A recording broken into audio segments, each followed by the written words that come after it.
En un pequeño pueblo enclavado en el corazón de un valle, donde las montañas se alzaban altivas como guardianes del cielo, existía una extraña costumbre. Cada noche, cuando el sol se escondía y la luna tomaba su lugar en el firmamento, todo se sumía en un profundo silencio. No había sonidos de animales, ni susurros del viento entre los árboles, ni el incesante murmullo de los ríos cercanos. Era como si el mundo entero hubiera dejado de respirar, un silencio palpable, denso, que envolvía todo. Nadie en el pueblo hablaba sobre ello. Era solo un hecho, tan común como el amanecer. Arisna, una joven curiosa y audaz, vivía en el borde del pueblo, junto a un campo de flores silvestres que siempre parecía estar en calma. Desde pequeña, Arisna se había sentido inquieta por ese silencio, algo en su interior le decía que había un significado más profundo en él. Cada noche, mientras los demás habitantes de la aldea se retiraban a sus casas, ella se quedaba sentada en su pequeño banco de madera, observando el vasto cielo estrellado, deseando comprender el misterio que envolvía su hogar. El primer encuentro. Una tarde, mientras paseaba por el bosque cercano, Arisna se encontró con un anciano extraño. Su rostro estaba arrugado por los años, pero sus ojos brillaban con una chispa de sabiduría infinita. Llevaba una capa gris, que casi desaparecía entre las sombras del bosque, y sostenía un bastón de madera tallada que parecía haber sido forjado en la misma tierra que pisaba. ¿Por qué siempre hay silencio en el pueblo?, le preguntó Arisna, sin más preámbulos. El anciano la miró fijamente por un momento, como si evaluara si debía o no responder a la joven. Finalmente, con voz suave, dijo: «El silencio que oyes no es solo la ausencia de sonido. Es la voz del antiguo pacto que los hombres hicieron con las montañas y los valles.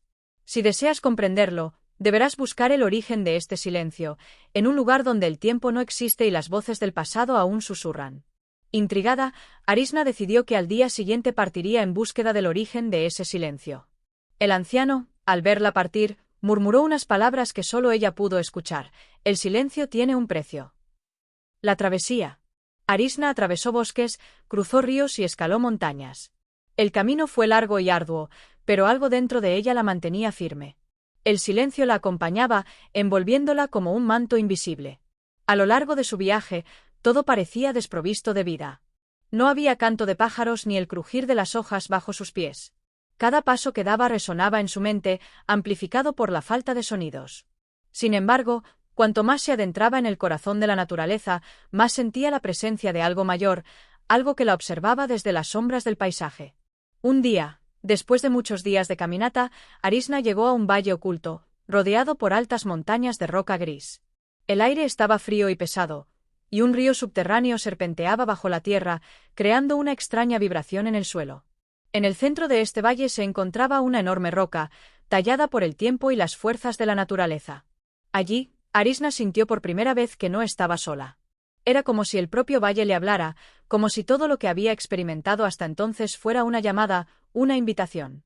La revelación. Al acercarse a la roca, un susurro apenas audible le llegó al oído, y de repente, la tierra pareció vibrar. Arisna se agachó y tocó la roca con las manos, cerrando los ojos. Un torrente de imágenes comenzó a invadir su mente. Hombres y mujeres de antaño, hablando en un idioma desconocido, bailando alrededor del fuego, celebrando la vida.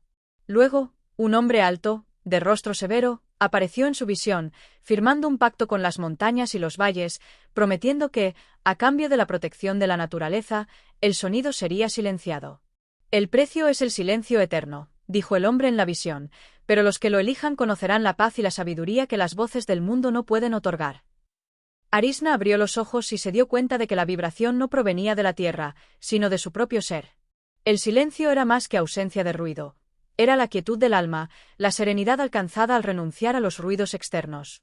La paz era un don, pero también una carga, ya que aquellos que lo experimentaban debían vivir con la comprensión de que el mundo exterior seguiría ruidoso, mientras ellos se mantenían en su silencio interior. El regreso. Al regresar al pueblo, Arisna ya no era la misma. El silencio que antes le parecía inquietante, ahora lo veía como una bendición. Podía escuchar el sonido del viento sin ser distraída por el bullicio de la vida cotidiana. Los demás habitantes del pueblo notaron el cambio en ella, pues ya no le molestaba el silencio. Arisna había encontrado un equilibrio dentro de sí misma, un equilibrio entre el mundo exterior y el mundo interior. Sin embargo, un día, mientras caminaba por el campo, vio a los niños jugando y escuchó por primera vez el verdadero sonido del viento. Y, en ese momento, comprendió algo aún más profundo. El silencio no era solo una ausencia de ruido, sino una puerta hacia una paz interior que los demás no podían ver, pero que ella había encontrado. El silencio no era solo su carga, sino su regalo. El precio del silencio. El tiempo pasó, pero Arisna nunca olvidó el profundo susurro del hombre en la roca, ni el precio que había pagado el pueblo para mantener la paz. Sabía que el silencio era una fuerza poderosa, algo que podía sanar, pero también alejar a las personas de la realidad que las rodeaba. Decidió que su misión sería enseñar a los demás a encontrar su propio silencio, para poder experimentar la vida con la misma calma y sabiduría que ella había logrado alcanzar. Con cada paso, Arisna entendió que el verdadero silencio no es solo la quietud del cuerpo, sino también la serenidad del alma. Y mientras enseñaba a los demás, su legado creció. Su nombre se convirtió en sinónimo de paz, y la gente de la aldea comenzó a valorar más los momentos de calma y reflexión, reconociendo que en el silencio podían encontrar algo mucho más grande que cualquier ruido. El silencio de Arisna no fue la ausencia de vida, sino el susurro del alma en sintonía con el mundo. Y aunque las voces del mundo seguían sonando, Arisna enseñó a su gente que el verdadero sonido era el de la paz interior, ese que se escucha cuando se deja de temer al silencio.